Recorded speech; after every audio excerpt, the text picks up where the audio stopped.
सबसे बड़ा सवाल, क्या कमजोर पड़ा किसान आंदोलन? हिंसा पड़ी भारी? सरकार की क्या है योजना? चरणबद्ध तरीके से आंदोलन खत्म कराने की है सरकार की रणनीति। पहले यूपी फिर हरियाणा में किसानों की घर वापसी कराएगी सरकार। ये देखें, ये है दिल्ली यूपी बॉर्डर स्थित गाजीपुर का इलाका। तस्वीर व वीडियो के फुटेज गवाह हैं कि यहाँ अब पहले जैसी यानी गणतंत्र दिवस से पहले तक चहल पहल गहमागहमी नहीं है। हो भी कैसे? गणतंत्र दिवस पर हिंसा ने किसान आंदोलन की जमीन कमजोर कर दी है। वहीं सरकार को इसी बहाने आंदोलन खत्म कराने का बड़ा बहाना भी हाथ लग गया है। आंदोलन के प्रति सहानुभूति कम होने के बावजूद सरकार बहुत संभल कर कदम आगे बढ़ा रही है। सरकार की योजना चरणबद्ध तरीके से आंदोलन को खत्म कराने की है। इस रणनीति के तहत सरकार पहले उत्तर प्रदेश और इसके बाद हरियाणा में आंदोलनकारी किसानों को घर वापस भेजने की तैयारी में लगी है, जबकि दूसरी तरफ किसान संगठन नए सिरे से लोगों की सहानुभूति हासिल करने में जुटे हैं। हालांकि यह भी सच है कि किसान आंदोलन में परिपक्व और कद्दावर नेतृत्व का ना होना भी आंदोलन के कमजोर होने की प्रमुख वजह है। आंदोलन में मुख्य रूप से शामिल 40 किसान संगठनों में से किसी भी किसान नेता का कद बहुत बड़ा नहीं है। इनमें से एक भी किसान नेता ऐसे नहीं थे जो सर्वस्वीकार हों। इन किसान संगठनों का प्रभाव एक क्षेत्र विशेष तक सीमित था। सर्वमान्य और कद्दावर चेहरे के अभाव के कारण किसान संगठन गणतंत्र दिवस पर आयोजित ट्रैक्टर रैली के संदर्भ में पूर्व तैयारी नहीं कर पाए। वह भी तब जब इन्हें पता था कि इसी रैली पर किसान आंदोलन का भविष्य टिका होगा। इसी नेतृत्व की कमी के कारण ट्रैक्टर रैली को किसान नेता अनुशासित नहीं रख पाए।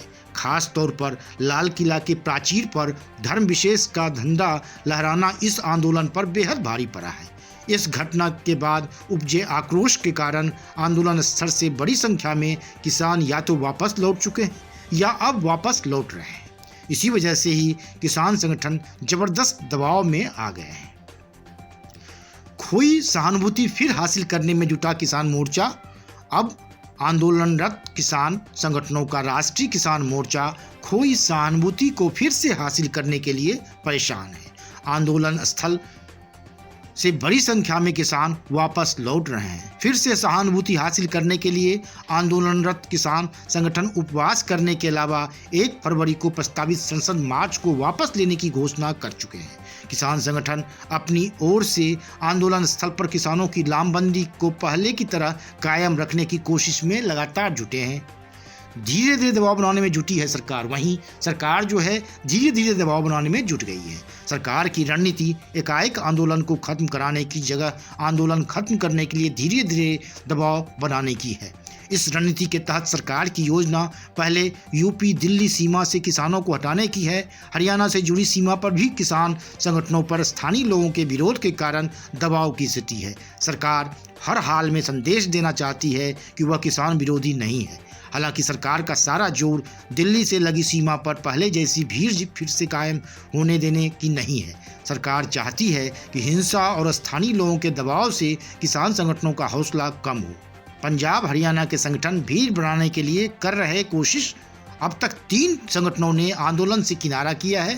हालांकि सच्चाई यह है कि अलग हुए तीनों संगठन भारतीय किसान यूनियन, लोक शक्ति, राष्ट्रीय मजदूर किसान संगठन और भारतीय किसान संगठन भानु आंदोलन के लिए बनाए गए 40 सदस्यीय राष्ट्रीय किसान मोर्चा का अंग नहीं रहे। पंजाब और हरियाणा से जुड़े संगठन दिल्ली की सीमाओं पर पहले की तरह भीड़ बरकरार रखने के लिए लगातार कोशिश कर रहे हैं। ऐसे में सरकार तत्काल आंदोलन के संदर्भ में आक्रामक रुख अपनाने के बदले 1-2 दिन और इंतजार करने के मूड में है। Bureau report, one day matrix.